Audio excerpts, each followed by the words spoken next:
بسم اللہ والصلاۃ والسلام علی رسول اللہ اشہد ان لا الہ الا اللہ وحدہ لا شریک لہ واشہد ان محمدا عبدہ ورسولہ صلی اللہ علیہ وسلم۔ سامعین محترم، صحیح بخاری کتاب الصلاۃ ہم پڑھ رہے ہیں، جس میں آج حدیث نمبر 439 ہم نے پڑھنی ہے، جس پر امام بخاری رحمۃ اللہ علیہ نے جو عنوان قائم کیا ہے وہ ہے باب نوم المرأۃ فی المسجد، مسجد میں عورت کا سونا اور آرام کرنا۔ اس سے اگلا جو باب ہے وہ امام بخاری رحمۃ اللہ علیہ نے قائم کیا ہے باب النوم الرجال فی المسجد، مردوں کا مسجد میں سونا جائز ہے کہ نہیں جائز۔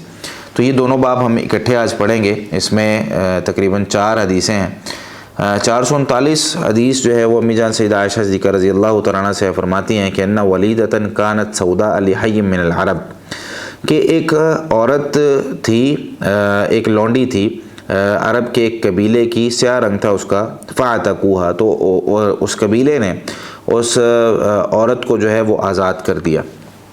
فکانت معاہم، کیونکہ اس کا کوئی گھر بار نہیں تھا تو وہ انہی کے ساتھ رہتی تھی۔ قالت، وہ کہنے لگی، فخرجت صبیۃ لہم علیہا وشاہ احمر من سیور، کہ ان کی جو ہے نا ایک دن ایک بچی گھر سے نکلی تو اس نے ایک جو ہے نا وہ ہار پہنا ہوا تھا، وہ چمڑے کا ایک جو ہے وہ ہار بنا ہوا تھا، اس کے اوپر جو ہے نا وہ موتی لگے ہوئے تھے۔ تو کہتی ہیں کہ فوضعته او وقع منها، اس نے وہ کہیں رکھ دیا یا اس سے کہیں گر گیا۔ فمرت بھی عدیات وهو ملقن، ہار گرا ہوا تھا تو وہاں سے ایک چیل گزری، فحسبته لحما فخطفته، اس نے اس کو جو ہے وہ سمجھا کہ یہ کوئی گوشت کا ٹکڑا ہے، تو اس نے اس کو جو ہے وہ چک لیا اور پاؤں سے پکڑ کے اٹھا کے لے گئی۔ قالت، تو فرماتی ہیں عائشہ رضی اللہ تعالیٰ عنہ، فلتمسوہ، تو انہوں نے اس کو تلاش کیا، وہ ملا نہیں، فلم یجدوہ، قالت فاتہمونی بہ، تو وہ عورت کہتی ہے کہ انہوں نے نا مجھ پر الزام لگا دیا، کہنے لگی کہ اس نے جو ہے وہ چوری کیا۔ تو انہوں نے جو ہے وہ شروع ہو گئے، اب جو ہے وہ تفتیش کر رہے ہیں، تلاشیاں لے رہے ہیں، اور اتنی تلاشی لی، کہتے ہیں حتی فتشوا قبولہا، کہ انہوں نے اس کی شرم گاہ تک کو جو ہے وہ اس کو بے پردہ کر دیا اور اس کی عزت کی دھجیاں اڑا دی اور بڑا جو ہے نا اس کو بے عزت کیا۔ تو کہتی ہیں کہ ابھی میں وہیں کھڑی تھی، واللہ انی لقائمۃ معہم، اللہ کی قسم میں وہیں ان کے ساتھ کھڑی ہوئی تھی، اذ مرت الحدیات فالقتہ، وہیں سے وہ چیل گزری، اس نے جو ہے وہ اس کو جو ہار تھا اس کو واپس وہیں پہ گرا دیا، فوقع بینہم، ہار ان کے درمیان تھا۔ فرمانے لگی قلت ھذا الذی اتہمتمونی بہ، یہ وہ ہار ہے جس کی وجہ سے تم نے مجھ پر الزام لگایا تھا، زعمتم وانا منہ بریۃ، تم سمجھ رہے تھے کہ میں نے اٹھایا، میں اس سے بری تھی، وہو ذا ہوا، یہ اب تمہارے سامنے اٹھاؤ اس کو۔ کہنے لگی کہ یہ واقعہ ہوا تو میں نے اس قبیلے کو چھوڑ دیا، میرا مطلب کیسے بندہ اب رہ سکتا ہے ایسی جگہ پر جہاں انہوں نے عزت کا احترام ہی نہیں کیا کچھ۔ تو کہنے لگی کہ فجاءت الی رسول اللہ صلی اللہ علیہ وسلم فاسلمت، وہ رسول اللہ صلی اللہ علیہ وسلم کے پاس آئی اور آ کر اسلام لے آئی۔ قالت عائشہ، سیدہ عائشہ صدیقہ رضی اللہ تعالیٰ عنہا ارشاد فرماتی ہیں، فکان لہا خباء فی المسجد، یہ جو ٹکڑا ہے امام بخاری رحمۃ اللہ نے جس سے استدلال کیا ہے، فکان لہا خباء فی المسجد او حفظ، اس کا ایک خیمہ تھا۔ خباء یا حفظ کہتے ہیں چھوٹا سا ایک گھر ہوتا ہے جس کی 4 دیواری بنی ہوئی ہے، کپڑے کی چاہے ہو، تو مطلب چھوٹا ہوتا ہے، کافی چھوٹا ہوتا ہے۔ قالت، تو فرماتی ہیں فکانت تأتینی، وہ میرے پاس آ جایا کرتی تھی، فتحدث عندی، میرے ساتھ باتیں کرتی۔ قالت فلا تجلس عندی مجلسا الا قالت، کبھی بھی میرے پاس جب بھی بیٹھتی تھی نا تو یہ شعر ضرور پڑھتی تھی، وَيَوْمَ الْوِشَاحِ مِنْ أَعَاجِيبِ رَبِّنَا أَلَا إِنَّهُ مِنْ بَلْدَةِ الْكُفْرِ أَنْجَانِي، کہتے ہیں کہ وہ ہار والا جو دن ہے نا وہ میرے رب کے بہت عجیب و غریب واقعات میں سے ہے، یعنی جو اس نے ایک بڑا ایک عجیب اس دن میرے ساتھ معاملہ ہوا کہ الا انہ من بلدۃ الکفر انجانی، کہ کفر کا جو شہر تھا، کفر کا جو علاقہ تھا، کفر کے جو لوگ تھے، وہاں سے اس نے مجھے نجات دے دی۔ تو یہ شعر جب وہ پڑھتی تھی تو عائشہ رضی اللہ تعالیٰ عنہا نے پوچھا ان سے کہ فقلت لها ما شأنک، کہ آپ کو کیا معاملہ کیا ہوا تھا، یہ آپ شعر پڑھتی ہیں، لا تقعدین معی مقعدا الا قلت ھذا، جب بھی آپ میرے ساتھ بیٹھتی ہیں تو یہ شعر آپ لازمی پڑھتی ہیں۔ تو پھر انہوں نے مجھے یہ حدیث بیان کی کہ یہ میرے ساتھ اس دن واقعہ ہوا تھا، تو کیسے وہ وہاں سے نکلی، اللہ تعالیٰ نے کس طریقے سے چیل کو واپس بھیجا، اور کیسے ایک اللہ تعالیٰ کی طرف سے معجزہ ہوا اور وہ جو ہے وہ عورت مسلمان ہو گئی۔ تو اللہ تعالیٰ نے جب کسی کو ہدایت دینی ہوتی ہے نا تو ایک چھوٹا سا سبب بھی بنتا ہے، ایک چھوٹی سی مطلب کوئی واقعہ اور قصہ ہی جو ہے وہ اس کا سبب بن جاتا ہے، تو وہ مسلمان ہو جاتا ہے، بندہ ہدایت کی طرف آ جاتا ہے۔ تو اس وجہ سے کسی بھی بات کو، کسی بھی واقعے کو چھوٹا نہیں سمجھنا چاہیے، بندہ اپنا کام کرتا رہے اللہ تعالیٰ کی طرف بلانے والا۔ اچھا، یہ حدیث ہے، اس سے یہ پتہ چلا کہ عورت اگر فتنے کا ڈر نہیں ہے، اس کی ایک الگ سے جگہ ہے، مسجد کے اندر موجود ہے، تو اس کو مسجد میں وہ رہائش رکھ سکتی ہے، اس میں کوئی مسئلے والی بات نہیں ہے۔ اسی طریقے سے اچھا اور بہت سے صحابہ کرام مسجد میں رہے ہیں، اور اسی طریقے سے ثمامہ بن اسال رضی اللہ تعالیٰ عنہ مسجد میں رہے ہیں، اور آگے جو امام بخاری رحمۃ اللہ علیہ نے عنوان قائم کیا اس کے جو تحت جو احادیث لے کر آئے ہیں وہ بھی ہم سماعت کرتے ہیں۔ سیدنا ابو قلابہ رحمۃ اللہ علیہ سیدنا انس بن مالک رضی اللہ تعالیٰ عنہ سے فرماتے ہیں کہ قادم رہت من اکل علی النبی صلی اللہ علیہ وسلم فکانوا فی الصفہ، کہ اکل قبیلے سے کچھ لوگ نبی صلی اللہ علیہ وسلم کے پاس آئے، تو وہ صفہ جو مسجد میں جگہ آپ صلی اللہ علیہ وسلم نے بنائی ہوئی تھی طلباء کے لیے، وہاں پر وہ رہنے لگے۔ وقال عبد الرحمن بن ابی بکر، تو سیدنا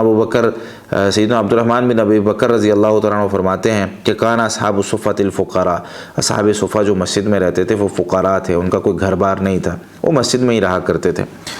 اس میں حدیث نمبر 440، 441 اور 442 تین حدیثیں امام بخاری رحمۃ اللہ علیہ اس عنوان کے تحت لے کر آئے ہیں۔ پہلی حدیث سیدنا عبداللہ بن عمر رضی اللہ تعالیٰ عنہ سے فرماتے ہیں کہ انہو کان ینام وہو شاب اعزب لا اہل لہ فی مسجد النبی صلی اللہ علیہ وسلم۔ سیدنا عبداللہ بن عمر رضی اللہ تعالیٰ عنہما یہ مسجد میں سویا کرتے تھے، وہو شاب اعزب، یہ کنوارے تھے، نوجوان تھے، اور ابھی ان کی شادی نہیں ہوئی تھی، اور نبی صلی اللہ علیہ وسلم کی مسجد میں سویا کرتے تھے، تو کوئی حرج والی بات نہیں ہے۔ دوسرے نمبر پر جو ہے وہ سیدنا سہل بن سعد رضی اللہ تعالیٰ عنہ سے حدیث ہے، فرماتے ہیں کہ جا رسول اللہ صلی اللہ علیہ وسلم بیتا فاطمہ تھا، تو رسول اللہ صلی اللہ علیہ وسلم فاطمہ رضی اللہ تعالیٰ عنہ کے گھر آئے، اپنی بیٹی کے گھر، فلم یجد علیٰ فی البیت، تو آج دیکھا کہ گھر میں رہنے کا وقت ہے، علی رضی اللہ تعالیٰ عنہ کو گھر میں ہونا چاہیے لیکن گھر میں ہے نہیں، تو پوچھتے ہیں این ابن عمک، اے فاطمہ آپ کے چچا کے بیٹے کہاں ہیں؟ تو فرمانے لگی کہ کانا بینی و بینہ شیئن، اللہ کے نبی صلی اللہ علیہ وسلم یا والد صاحب جو بھی انہوں نے نام اس وقت مخاطب کیا نبی صلی اللہ علیہ وسلم کو، کہنے لگی کہ میرے اور ان کے درمیان نہ کوئی بات کوئی اس طرح کی چل رہی تھی، تو وہ مجھ سے غصے ہو گئے ہیں، فخرج، تو وہ نکل گئے ہیں، فلم یقل عندی، انہوں نے میرے پاس قیلولہ نہیں کیا، دوپہر کو آرام میرے پاس کرنا تھا لیکن نہیں کیا۔ فقال رسول اللہ صلی اللہ علیہ وسلم لانسان انظر این ہوا، آپ صلی اللہ علیہ وسلم نے جو وہاں پہ کوئی انسان تھا، کوئی بندہ موجود تھا، اس کو کہنے لگے بھائی جا کے دیکھیں ذرا علی رضی اللہ تعالیٰ عنہ کو ڈھونڈیں کہاں ہیں، تو مجھے آ کر بتائیں واپس۔ تو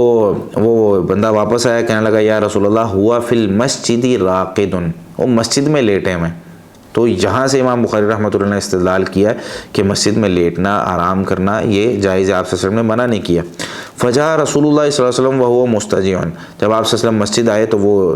جو ہے وہ کروٹ لے کر لیٹے ہوئے تھے، قد سقط رداؤہ عن شقہ، ان کے ایک پہلو سے ان کی چادر جو ہے وہ ہٹی ہوئی تھی، وہ اصابہ تراب، اور وہاں جو ہے وہ مٹی لگی ہوئی تھی، کیونکہ مسجد نبوی جو ہے نا آپ صلی اللہ علیہ وسلم کے دور میں اس کی حالت یہ تھی، آپ نے وہ حدیث سنی ہوئی ہے کہ جس میں نبی مکرم صلی اللہ علیہ وسلم لیلۃ القدر کے بارے میں بتانے آ رہے تھے، تو اس رات بارش بھی ہوئی، آپ صلی اللہ علیہ وسلم کے ماتھے پر کیچڑ لگا ہوا تھا، تو مسجد نبوی کوئی اس طرح کی نہیں تھی کہ اس میں صفیں ہوں اور فرنشڈ ہو، اور ظہر کی نماز کے بارے میں آتا ہے صحابہ کرام جو ہے وہ کپڑا رکھ کے، زمین گرمیوں میں گرم ہوتی تھی تو اس پر سجدہ کیا کرتے تھے، تو وہ اسی طرح کی تھی، صحابہ کرام عاجزی اور انکساری کا پیکر ہوتے تھے، نبی صلی اللہ علیہ وسلم وہ ادھر ہی نماز پڑھ لیتے تھے جو ہے، اور وہ ادھر ہی لیٹ جایا کرتے تھے، تو نبی مکرم صلی اللہ علیہ وسلم نے ان کو جو ہے وہ واصابہ تراب فجعل رسول اللہ صلی اللہ علیہ وسلم یمسح عنہ، نبی مکرم صلی اللہ علیہ وسلم ان کی مٹی جھاڑ رہے ہیں اور فرما رہے ہیں ساتھ قم ابا تراب، قم ابا تراب، ابو تراب آپ کھڑے ہو جائیں، ابو تراب آپ کھڑے ہو جائیں۔ تو یہاں تراب مٹی کو کہتے ہیں، ابو کا معنی والا ہے، یہاں پر ابو کا مطلب ہمیشہ باپ نہیں ہوتا، جس طرح ہمارے ہاں کہتے ہیں ابو ہریرہ بلی کا باپ، نہیں، وہ ترجمہ غلط ہے، ابو ہریرہ بلی والے، یعنی ان کو بلیاں پالنے کا یا بلیاں رکھنے کا شوق تھا، ان کے ساتھ کھیلتے تھے، تو نبی صلی اللہ علیہ وسلم نے ان کو ابو ہریرہ کہہ دیا، یہ مٹی کے اندر تھے تو مٹی لگی ہوئی تھی، تو ابا تراب جو ہے پیار سے ان کو کہہ دیا۔ تو نبی سیدنا علی رضی اللہ تعالیٰ عنہ کو یہ کنیت بڑی محبوب تھی، وہ اپنا تعارف کرواتے ہوئے، اپنا نام بتاتے ہوئے ابو تراب جو ہے وہ اکثر بتا دیا کرتے تھے، کیونکہ یہ کنیت نبی مکرم صلی اللہ علیہ وسلم نے رکھی تھی۔ تیسری حدیث جو لے کر آئے ہیں امام بخاری رحمۃ اللہ علیہ، وہ سیدنا ابو ہریرہ رضی اللہ عنہ سے فرماتے ہیں لقد رأیت 70 من اصحاب الصفہ، میں نے 70 اصحاب صفہ کو دیکھا ہے، ما منہم رجل علیہ رداء، ان میں سے کوئی ایسا آدمی نہیں تھا جس کے پاس علیحدہ سے کوئی بڑی چادر ہو، اما ازار و اما کساؤن، یا تو ان کے پاس جو ہے وہ ایک چادر ہوتی تھی ازار باندھنے کے لیے، یا ایک چادر ہوتی تھی ان کے اوپر لینے کے لیے، قد ربطوا فی اعناقہم، جو اوپر لینے والی چادر ہوتی تھی نا اسی کو انہوں نے گردن میں بھی باندھا ہوتا تھا، فمنھا ما یبلغ نصف الساقین، کچھ ایسی چادر تھی ان کی کہ جو ہے وہ نصف پنڈلی تک پہنچتی تھی، ومنھا ما یبلغ الکعبین، کچھ ہے جو ٹخنوں تک پہنچ جاتی تھی، فیجمعوا بیدہ، اپنے ہاتھوں سے نا اس کو پکڑ پکڑ کے اس کو جو ہے وہ لپیٹ رہے ہوتے تھے اپنے جسم کو، کراہیت ان ترى عورتہ، اس ڈر سے کہ کہیں ان کی جو شرمگاہیں ظاہر نہ ہو جائیں۔ تو یہ 70 صحابہ کرام یہ مسجد میں رہتے تھے۔ آج بھی طلباء جو دین کا علم حاصل کرتے ہیں یہ مساجد میں، مدارس میں رہتے ہیں، مسجدوں کے ساتھ جو ان کی جگہیں ہوتی ہیں، جس طرح اصحاب صفہ کی جگہ تھی وہاں یہ رہتے ہیں۔ آج بھی وہی نبی کریم صلی اللہ علیہ وسلم کے دور کی جو ایک طریقہ کار تھا تعلیم حاصل کرنے کا، اور یہ لوگ بھی بہت سارے لوگ اس میں سے جو ہے وہ ایسے ہوتے ہیں جن کے مالی حالات کو بہت زیادہ اچھے نہیں ہوتے، تو ہمیں ان لوگوں کے ساتھ تعاون بھی کرنا چاہیے۔ اور مسجدیں جو ہیں وہ صرف نماز کے لیے نہیں ہیں، صرف اللہ کے ذکر کے لیے نہیں ہے۔ جو موضوع یہاں پر ذکر ہو رہا ہے اس میں ایک بات یہ بھی ایڈ کریں کہ مسجدوں میں لوگوں کے لیے آرام کی جگہ ہونی چاہیے، مسجد میں لوگ آئیں آرام کریں اور اپنے جو ہے وہ اپنے معاملات اور بھی بہت سارے مسجدوں کے اندر کریں، جس طرح کہ پیچھے ایک لمبی تفصیل ہم پڑھتے آ رہے ہیں۔ تو مسجدیں جو ہیں وہ اس میں جو ہے وہ آرام کرنا، چاہے وہ خاتون کا ہو چاہے وہ مرد کا ہو، تو کوئی مسئلے والی بات نہیں ہے۔ ہاں خاتون کے لیے کچھ شرائط ہیں، ظاہر سی بات ہے، وہ فتنے کا ڈر نہ ہو، پردے والی جگہ ہو، اس طرح کے کچھ معاملات ہوں۔ اگر مسجدوں میں جو ہے علیحدہ جگہیں ہیں تو وہ وہاں پہ رہ سکتی ہیں، کوئی مسئلے والی بات نہیں ہے۔ جزاکم اللہ خیرا۔